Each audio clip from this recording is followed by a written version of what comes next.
So welcome to the expert panel on Diana Stobo Live, where we talk straight with the experts on transformational help and how we can change our lives one step at a time. Today we have Maryanne Comaroto here, a relationship expert, an author, a personality. It goes beyond and beyond. I mean, this personality is just more than you can handle, trust me. Maryanne, thank you for coming.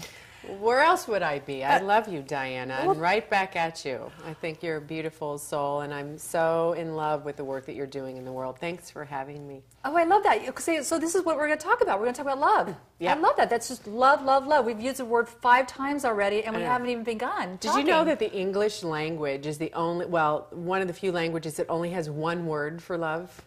And yet it means so many different things. That's where we get into trouble, but we can talk about that in a little bit. Really? Like absolutely. I think the Asian language vocabulary has something like 15 words for love. It's amazing. Isn't that interesting? Yeah, there's so many nuances, right? Well, we had like eros and agape and all of that, but most people don't go, oh, I'm so agape, you. I eros that guy, right? I was in total eros. You don't hear that. I was totally erosing my we have yesterday. We have like levels of desperation when it comes to love, and ways that we approach love that are very Disneyland or Hollywood, or what we're going to talk about, the old paradigm. Okay, so what you were just saying is desperation. Let's talk about why is everyone so desperate for love? Well, my philosophy is great relationships begin within. You've heard me say that forever, and it took me forever to understand the truth of that. Most of us start out indoctrinated by our family, by our culture, by the media that continually reinforces that love happens outside of ourselves, right? If you're a good girl, you'll get a cookie, I'll love you, I'll hug you. So we learn, or a good boy, whatever. The point is that we spend so much time in the training period between birth and I think it's 9 years old, really downloading our program for living, right? Here's what I need to do to get love. Well, why is that important? It's a survival issue, Diana. Survival. Yeah. Most of us don't think of love and survival in the same conversation. We don't. Well, that's interesting because survival is you have a fight or flight response, and isn't that how relationships sort of get terminated? Or there are a lot of reactions and reflexes we have when it comes to love or just about anything, but in terms of survival, think about this. A little baby, if you leave a baby alone and don't touch it and just fed it like through a test tube, it would likely die. There's been many studies done that illustrate that. We need love, and different kinds of love, affection. We need to be touched, etc., on a very basic level. We also there are 3 essential things everybody needs, particularly when you're a kid, to be a well-rounded person that can actually have a loving relationship. You need to be in the presence of respect. Respect. You need to be witnessed. Witnessed. For your magnificence, right? And you need to feel safe. Those 3 things are important. So when you're when you're getting downloaded with all these ideas about love, and you become externally referenced, then you're locked and loaded, right? Thinking, okay, now I'm going to go out and get someone to love me.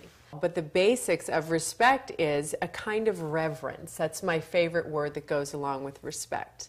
That you would do unto me nothing except what would celebrate me, bring me blessings, healing, or prosperity, right? Just to put it into those 3 categories. You're not going to do anything to harm me if you respect me. It's a sacred way of being in relationship with someone else. Reverence is the word I like to use. I like that. I like that. So how does that fold into what the new paradigm of love and relationship is? So there you are. You've got this little program downloaded in you that you're completely unconscious about, right? Love, your love imprint, your survival map, okay? So you're going out into the world and you meet someone.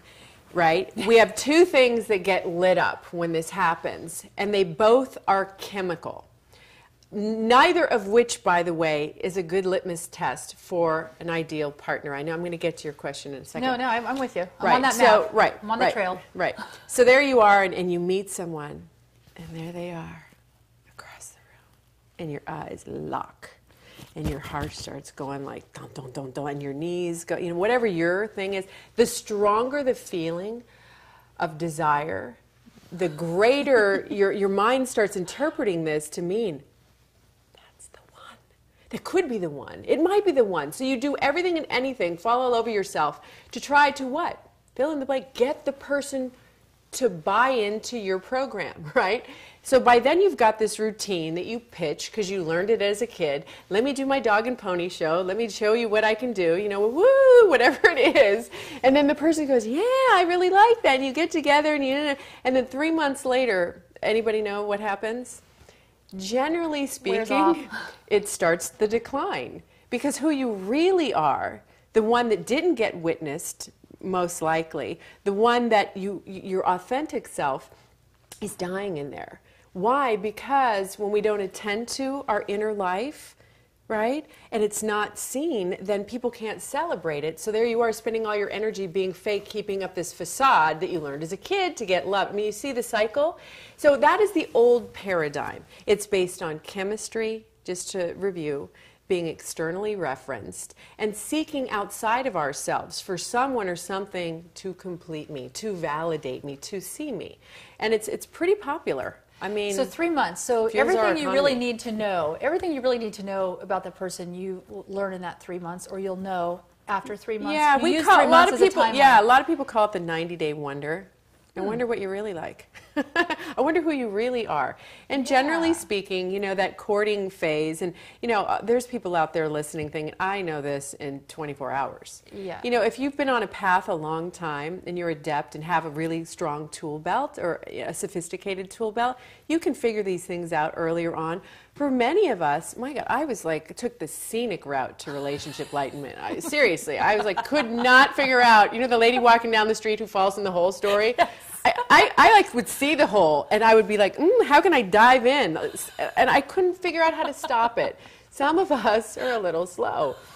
Whatever your pain threshold is, I highly recommend.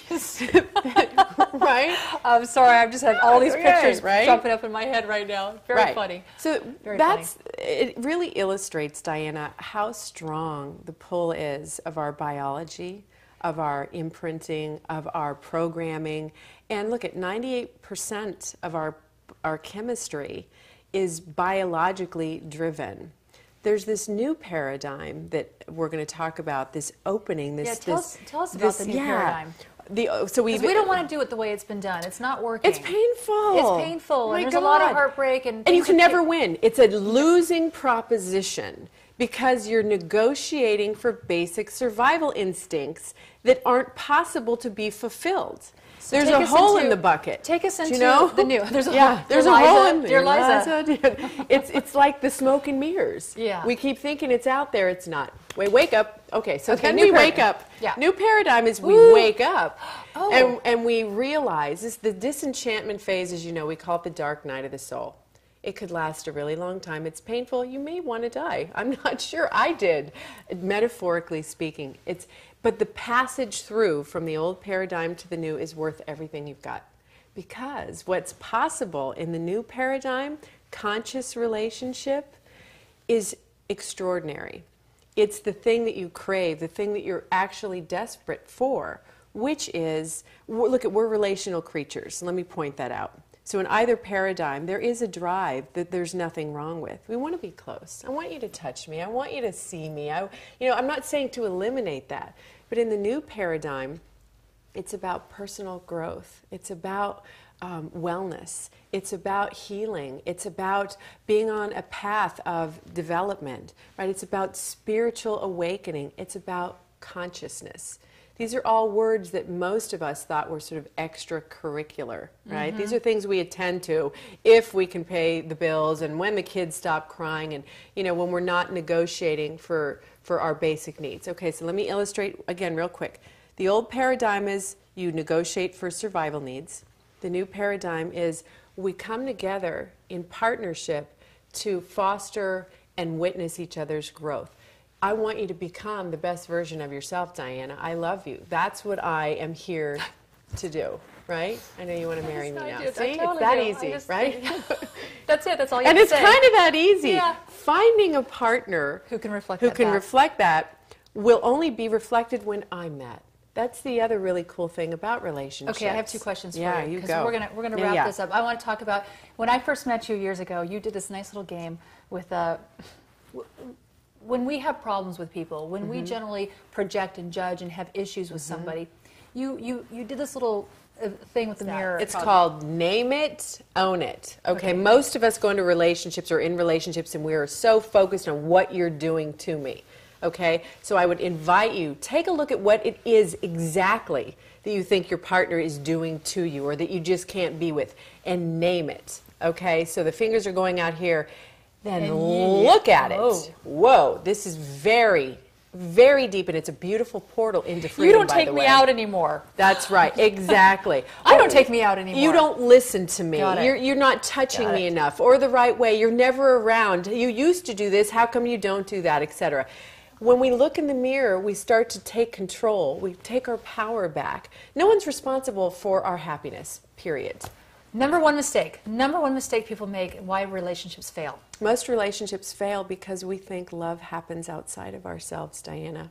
It doesn't. That's why I always say great relationships begin within. Oh, gosh. Okay, so great relationships begin within. These amazing cards that you and your husband created. Their self-inquiry divination deck, which I've been playing with last night, and it's really beautiful in self-discovery. Yeah. Maryanne's book, Hindsight, which is your second book, your first book. Skinny, Tan, and Rich, Unveiling the Myth. Skinny, Tan, and Rich, which I found and fell in love with you because you're so real and so honest, and I absolutely love you more than anything. Maryanne Comaroto.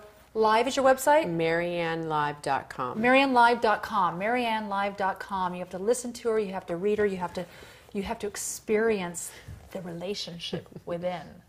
Thanks for coming. Thanks, Diana.